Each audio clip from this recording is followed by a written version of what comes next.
Brilliant. Thank you, Jack. So over to you. Welcome, everyone. Brilliant. Well, thanks so much for joining us. I'm just going to share my screen and then we will jump in to this. Okay. Cool. Okay. For anyone that has not met us yet, we are Jack and Alex of Genie Technology. We've been building AI tools to speed up research since 2020, and we're here today to tell you a bit more about a new product we've been working on for qualitative research. But first, we're going to tell you guys the story. This is a picture taken at 8 p.m. in WeWork on Thursday in October. We just finished more than 20 hours worth of user interviewing for some big updates to our first product, Genie, and had just begun the analysis. The research was due to be presented to the rest of the team in a strategy meeting the next day, and we were exhausted, stressed out, drowning in information, and nowhere near finished. We tried spreadsheets, Word documents, handwritten notes, documentation tools, transcription tools, search tools, coding tools, whiteboards, and sticky notes. No individual or combination of any of these had yet enabled us to process and analyze the vast amount of qualitative data required to understand our customers and enlighten our colleagues in time to avoid an all-nighter. What's more, in previous product research, the myopic view afforded to us by our manual approach had even led us to miss out on crucial details that in hindsight had seemed obvious. Our time seemed to be dominated by monotonous categorization, tagging, searching, and summarizing that left almost no time to develop the critical insights and communication strategy for our efforts that would be required to rally our co-workers around a winning approach. Fast forward a few months and we discovered we were not the only ones suffering from this problem. Qualitative research for us had been an essential tool for solving a complicated and human business problem we were facing, closing the gap between a product and a market. We went straight to the source and began speaking to consultancies who worked exclusively on this type of research for end clients. The solutions available for solving the problem we'd encountered were either messy, complicated, black box, or expensive. Even the most innovative AI tools seemed to be more targeted towards day-to-day summarization of support tickets, surveys, and reviews for end clients. They were of no use in unpicking the complex human and behavioral problems that qualitative research addresses so well. For consultancy specifically, the knock-on effects of this are huge. The lack of effective tooling costs revenue, quality, and repeat business with clients. For those clients like us with Genie, time is money and answers are usually needed right away. Exhaustion and attention are stretched and details are missed. To address these problems, we realized our solution had to give researchers three things: time, ownership, and ease of use. We wanted to create a way of working that used humans for what they're good at, empathy, creativity, real experience, and AI models for what they're good at, consistency, speed, and repetition. Our solution to this problem is CoLoop, an AI co-pilot that works collaboratively with researchers.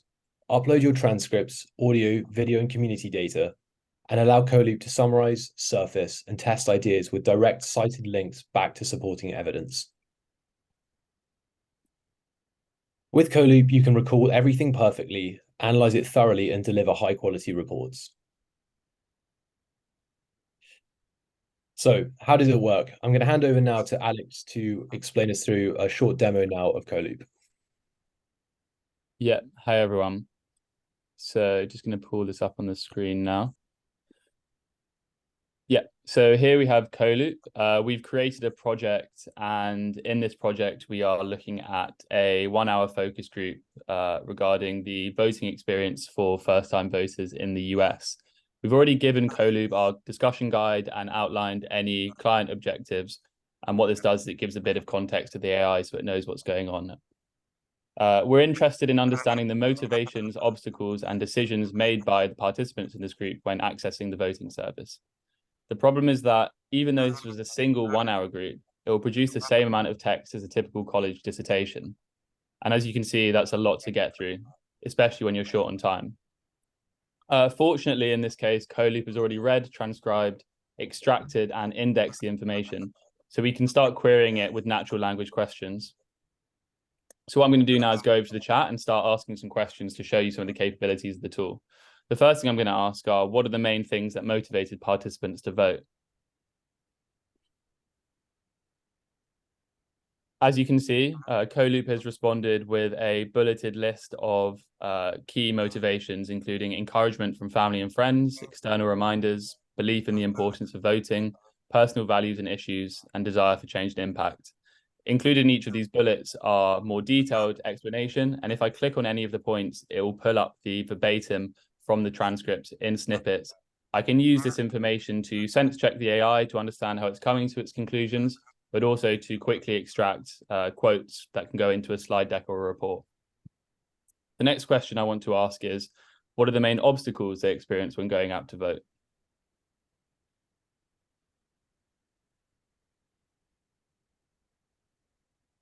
Again, in a few seconds, CoLoop comes back with a response outlining some key obstacles such as lack of familiarity with candidates, limited time for research, confusion and uncertainty, registration and voting process difficulties, and COVID-19 concerns. Again, all the points are hyperlinked, so if I want to pull out any verbatim, I can do so with one click. Lastly, I'm going to ask, why did some participants choose to use a mail-in ballot rather than going in person?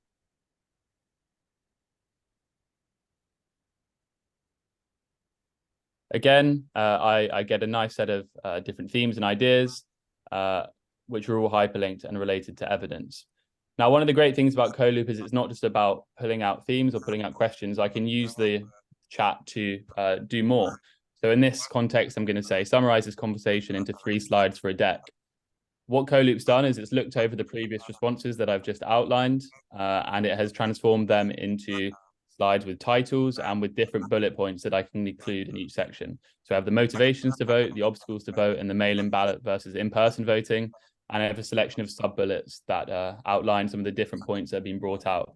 Again, all of the points are linked, so if I need any context, I can click on them. Alternatively, I can scroll up in the chat and see the previous context.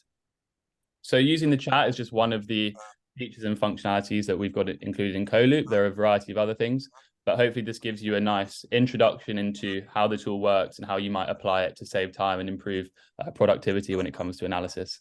So at this point, I will hand back over to Jack and can discuss some of our experiences introducing the tool to researchers so far. Brilliant. Thank you very much for that, Alex. So in terms of the next part of this then, how have researchers responded so far to the tool? Usually at this point in the conversation, we hear the following things. Wow, that's amazing. I can really see the potential, but I'm also scared this is going to take my job away. What if end clients start using this instead of me? And doesn't AI learn from data? What about confidentiality and privacy? So to address these points individually, firstly, CoLoop is a co-pilot, not a replacement. Researchers are saving up to 70% time on their analysis. The reality of this, however, is that these gains are being made by removing tedious and manual processes such as coding, summarizing, and searching for verbatims. This frees up researchers to focus on developing the bespoke, creative, and critical insights that reminds clients exactly why they need you. Secondly, what if end clients start using this instead of me? We've spoken to a lot of insights teams at end client companies. What we found is that their in-depth qual projects are relatively infrequent, but incredibly important, such as quarterly strategy pieces. For this reason, it makes more sense to outsource specialist research to expert agencies and freelancers working consistently in the practice. And finally, doesn't AI learn from data? What about confidentiality? No data uploaded to CoLoop is ever used for any kind of training. Us and all of the third parties we interact with are bound by strict data processing agreements. These explicitly protect the rights of users to control their data and decide where it goes, what happens to it, and when it gets deleted. We take privacy and security incredibly seriously and already work with agencies and consultants in sensitive areas such as healthcare. To conclude, we found that researchers that try CoLoop are initially skeptical, pleasantly surprised, end up having happier clients, and are ultimately more enthusiastic and optimistic about the future. They quickly find that they are no longer staying up until the late hours on tasks such as coding, summarizing, or searching for verbatims. Their clients are pleased with the faster turnaround times, and they are excited about the new services and potential that they could offer to them as a result of the freed up time. We hope you've enjoyed this presentation and are feeling curious about what CoLoop can do for you and your business. The benefits and advantages of AI in commercial research are greater than we ever imagined. and we are really excited about the future of the industry and the exceptional work that's being produced by researchers. We believe the incorporation of AI tooling promises to dramatically improve the quality and profitability of research being produced. We would love you to be a part of that. Please reach out to either of us directly for any more information on pricing, pilots, and our ICG discount. Thank you so much for joining this talk, and over to you guys for the Q&A. Thank you both. That was brilliant. Don't know whether you want to close down your slide so that we can have a chat. Does anybody have any questions? Feel free to put your cameras on so we can see you. Thank you. Thanks, Tracy.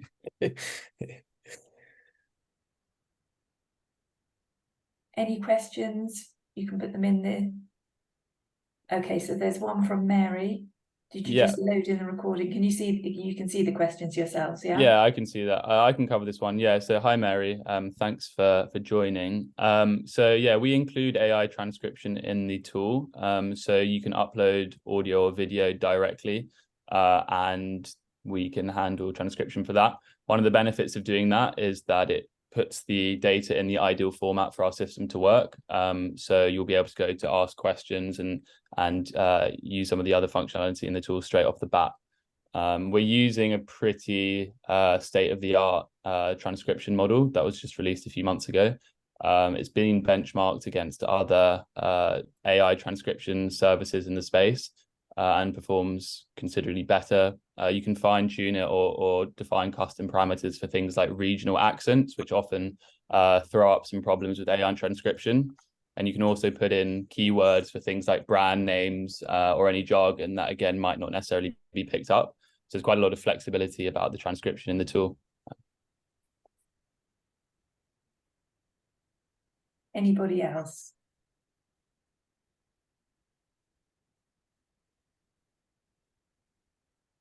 Are you there?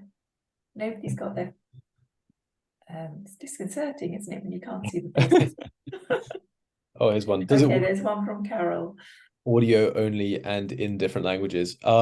So it will work with audio, video, and text files if you already have transcripts. We've also extended support for Rev as well, and we are imminently releasing updates to support community data from platforms like Recollective, for instance.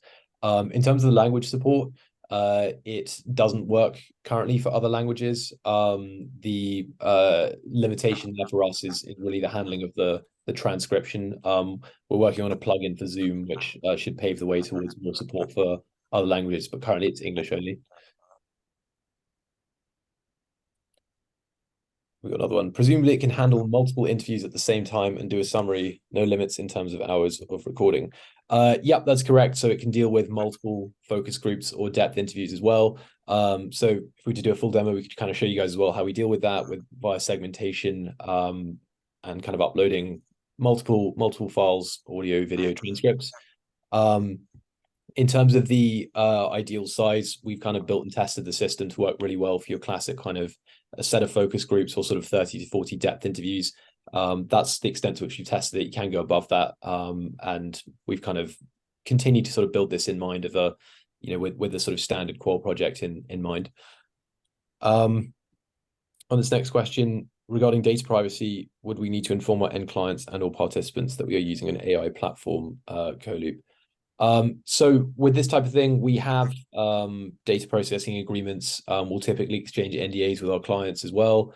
And we published all the information on our website about that. Most of them have their own internal policies about how they deal with these things. The setup that we have is pretty standard across most SaaS tools that people are using right now, like Dropbox or Otter. And so if you have any concerns or apprehensions about that, I think the best thing to do is just reach out to your client and check that they're happy with that. Next question. Alex, do you want to take this one? Yeah, hi Simona. So regarding pricing, we're still in this sort of beta phase where we're letting clients in quite a gradual and managed way, and for that reason, pricing is a little bit fluid at the moment. We are happy to discuss with you depending on your personal needs, the number of projects you have, and the number of researchers in your team. We're also happy to do a discount for ICG members. So on that front, I would say if you want to give us an email and we can discuss, that's probably the best course of action on that front. Nice. Question from Carol: have we validated the system with real researchers? So yeah, we're working with around 30 consultancies and agencies at the moment as part of our beta. They've been using it on a range of internal projects that they completed already that they've been using to evaluate against, and live projects as well with real clients at the moment. And the efficacies that we've found are kind of based on those live projects and real comparisons of what they've done. Yeah, so Tracy is a nice example. Thank you, Tracy. Yes, I've had a wonderful experience with it, so I can definitely endorse CoLoop from, a qualitative researcher's perspective. Brilliant. Thank you very much for that. Alex, you want to take the next one? Yeah, so this question from Ian. So at the moment, the way that segmentation works is you can apply manual tags on speakers. Those tags can be the basis of any demographic or kind of attributes that you're interested in, be it age, gender, income level, anything really. It's completely up to you. With regards to identifying attitudinal and claim behavioral differences, are you talking about things that go beyond the language, or could you just explain a little bit more about what you mean by those two things? Yeah, I can. I was only thinking in terms of they might be differences in terms of, I don't know, their attitude to planning for the future, or differences in attitudes to health, or whatever might be revealed through their responses to a discussion, in a standard group discussion or whatever. So some of the polarities that you're sometimes looking for as the basis for segmenting attitudes that might just emerge from that, you usually have to use intuition for, and I just wanted there was a way. Yeah, so using the chat, you should be able to identify those differences between participants. The analysis grid, which we didn't go into, also shows you a breakdown by participant. You would then be able to go and manually tag or segment those groups based on those insights that you've uncovered. It wouldn't automate that segmentation for you. Okay, thank you. No worries. Anybody else?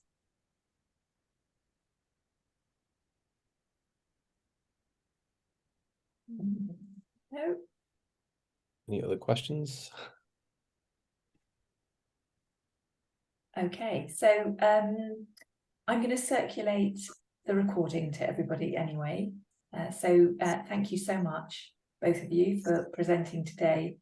And your details are on the presentation, and I'll put them in the covering note as well. So obviously, if you have any further questions, get in touch with Alex or Jack. Lots of thank yous coming through now. Brilliant. Thank you so much, guys, for joining. And as Lucy said, please feel free to reach out to us. We're very open to jumping on a call and showing you more demos and speaking more about the space and where we're planning to take CoLoop. So please feel free to reach out and don't be scared. The easiest way to address that is just come and see how it works, and you'll understand what it can do and what it can't, and how those things can be really complementary. Brilliant. Have a good day, everyone. Yeah, Thanks cheers, guys. Thank you. Thanks so much, everyone. Thanks, Lucy, as well. Thanks very much. Cheers. Bye-bye. Bye.